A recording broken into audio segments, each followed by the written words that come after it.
Assalamualaikum. Assalamualaikum warahmatullahi wabarakatuh. Waalaikumsalam warahmatullahi wabarakatuh.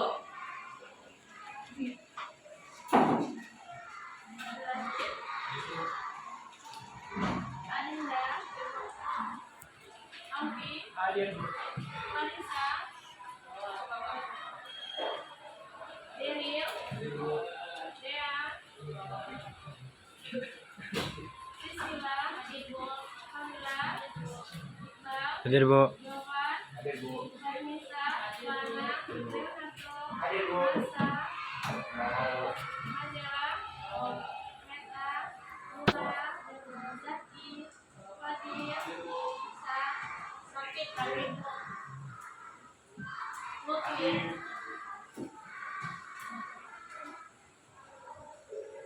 Buka bukunya, bagian kebijakan moneter.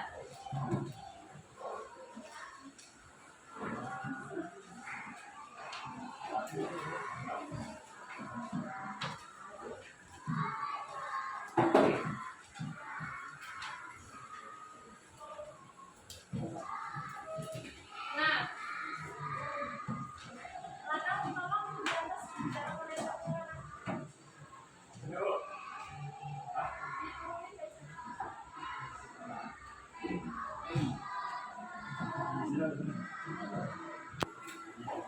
Jadi materi dalam kebijakan moneter.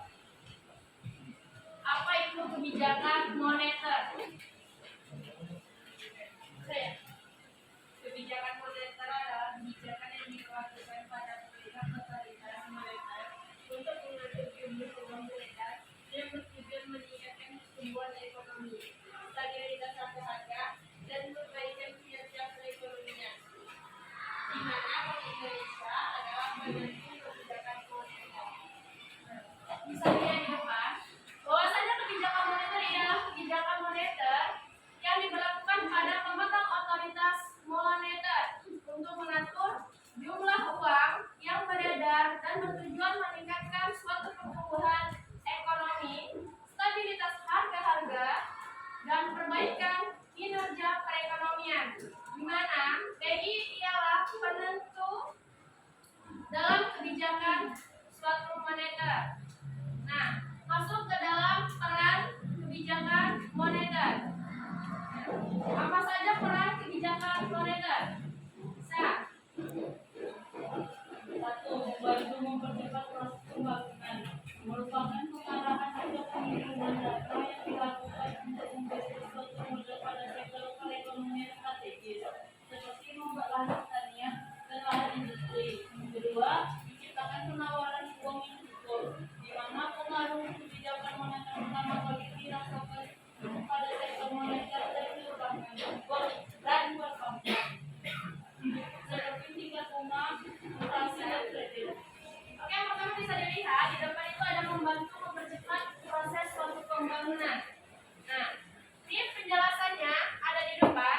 Jadi pengarahan atau menghimpun dana yang dilakukan untuk membentuk suatu modal pada sektor ekonomi yang strategis. Nah, contohnya seperti apa? Membuat lahan pertanian, Membuat lahan pertanian.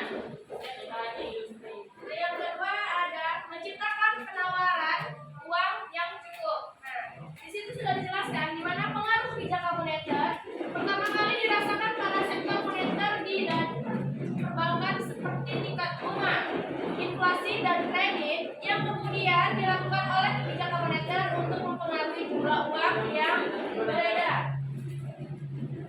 Nah, masuk ke dalam materi tujuan pada kebijakan moneter. Apa saja tujuan dari kebijakan moneter? Apa? menjaga stabilitas ekonomi, Untuk meningkatkan pertumbuhan ekonomi dan kestabilan ekonomi yang ditandai dengan gairah dunia, usaha dan meningkatkan kesempatan kerja. Nah, pertama ada menjaga stabilitas ekonomi.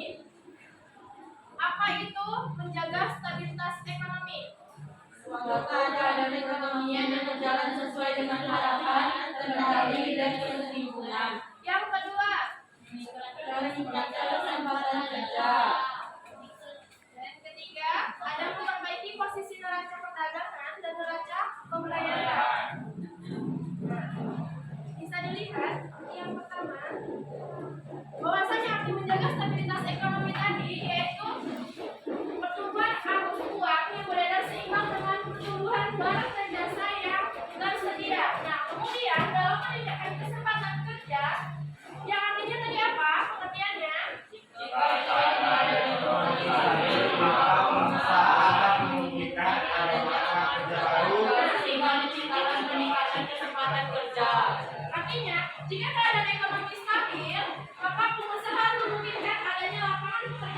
sehingga menciptakan peningkatan kesempatan kerja yang baik.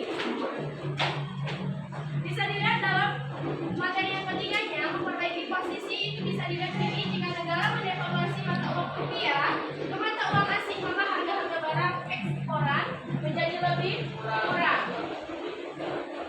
Lanjut kepada materi instrumen kebijakan moneter.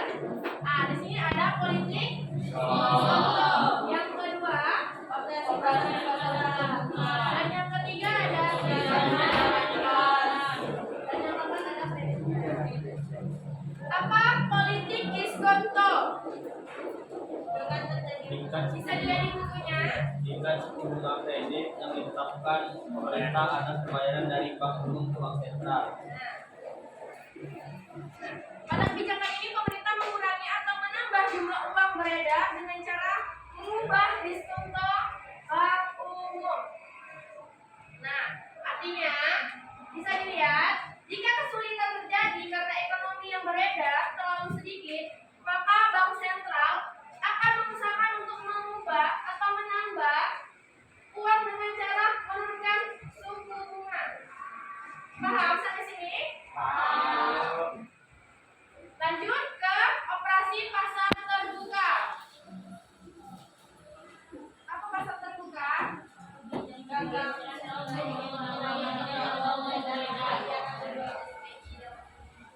Artinya, tuh, bisa dilihat. Nah, jika bank sentral ingin mengurangi jumlah uang beredar, maka ia akan menjual SDI. Apa SDI? Dengan begitu uang akan masuk ke bank sentral sehingga uang beredar akan berkurang. Nah, dengan cara apa?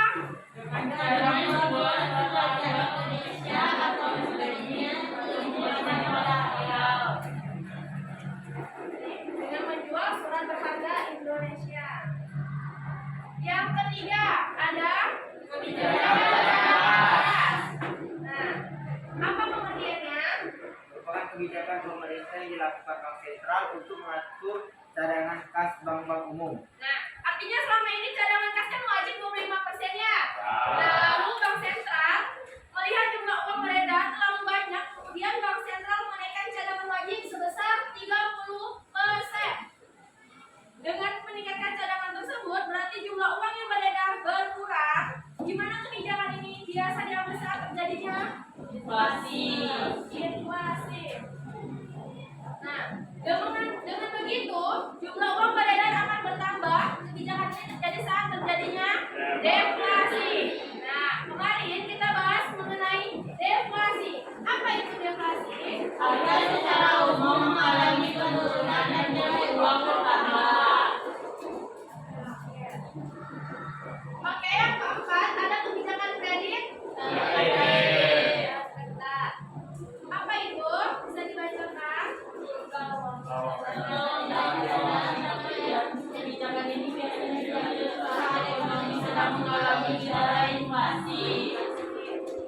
Kalau ada kebijakan kredit ketat, pasti ada kebijakan kredit Longgar. Nah, apa itu kredit longgar? Kebijakan kredit longgar kebijakan menanggapi deflasi atau kebijakan bank sentral untuk menambah jumlah uang yang beredar untuk mengatasi deflasi. Oke, dalam kebijakan kredit selektif adanya syarat kredit. Di sini sebanyak ada empat. Ada empat. Yang pertama ada karakter. Apa itu karakter? Karakter atau kepribadian calon pembiayaan. Dan yang kedua ada apa itu? Kemampuan calon penerima pembiayaan menolak pembayaran. Yang ketiga ada Kapital. keempat. Yang terakhir kondisi. Nah, kita memasuki dalam materi kebijakan fiskal. Apa itu kebijakan fiskal?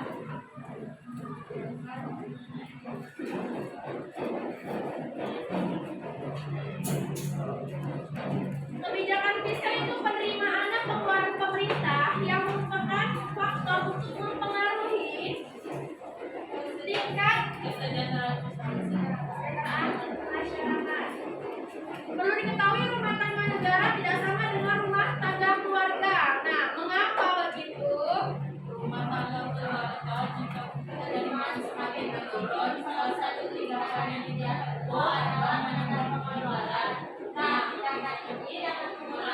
pengeluaran.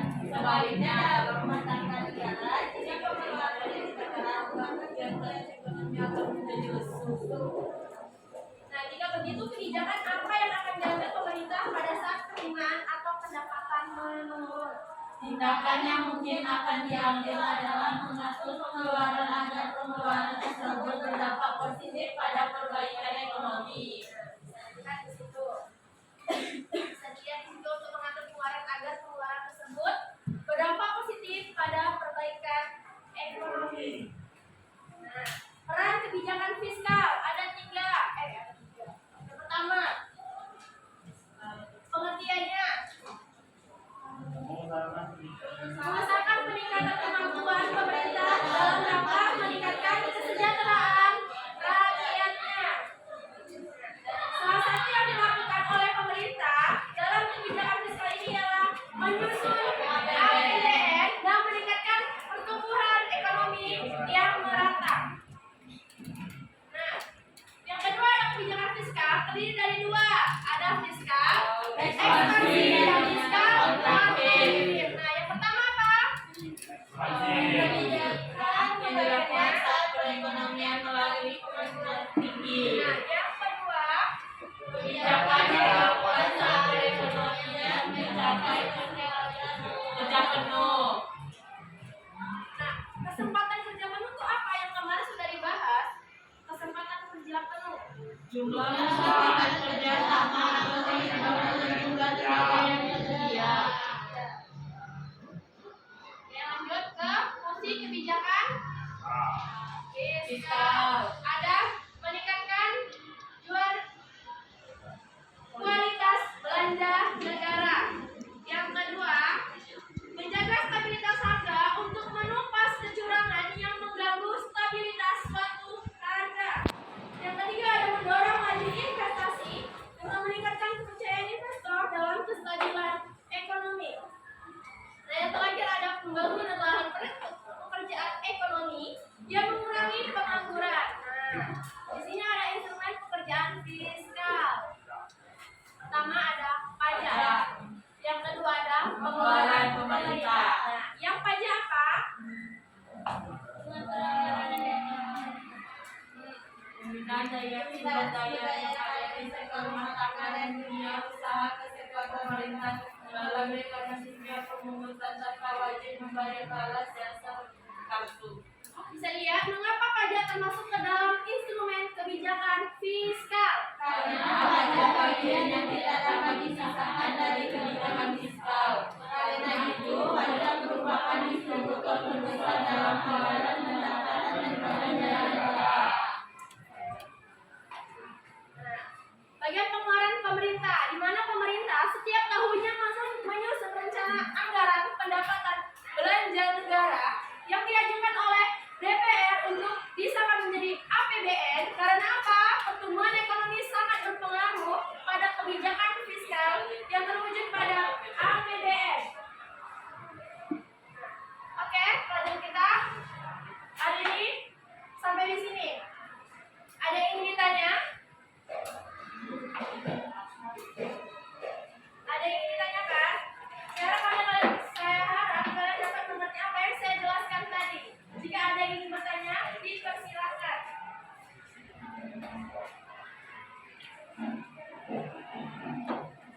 Tidak terasa kita sudah berada di akhir pembelajaran.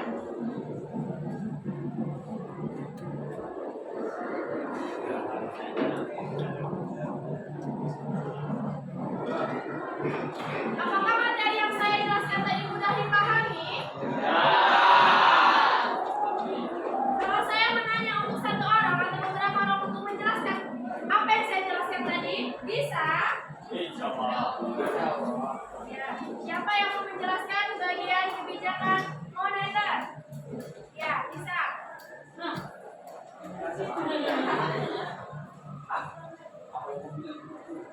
Kebijakan moneter. Kebijakan moneter adalah kebijakan yang diberlakukan pada otoritas moneter untuk mengatur jumlah uang beredar yang bertujuan meningkatkan perekonomian, pertumbuhan ekonomian, stabilitas harga dan perbaiki kinerja perekonomian, di mana Bank Indonesia atau BI adalah penentu kebijakan moneter. Peran kebijakan moneter sebagai instrumen pengendali uang yang beredar. 1. Membantu mempercepat proses pembangunan. Kedua, menciptakan penawaran uang yang cukup. Tujuan kebijakan moneter untuk meningkatkan pertumbuhan ekonomi dan stabilitas ekonomi yang ditandai dengan gairah dunia usaha dan meningkatkan kinerja kesempatan kerja. Yang pertama, menjaga stabilitas ekonomi. Yang kedua, meningkatkan kesempatan kerja. Yang ketiga, memperbaiki posisi neraca perdagangan dan neraca pembayaran. Nah, bagian kebijakan fiskal, bagian sini. Bagian kebijakan fiskal, siapa yang dapat? Ya, kebijakan fiskal. Ya, kalau dijelaskan di kebijakan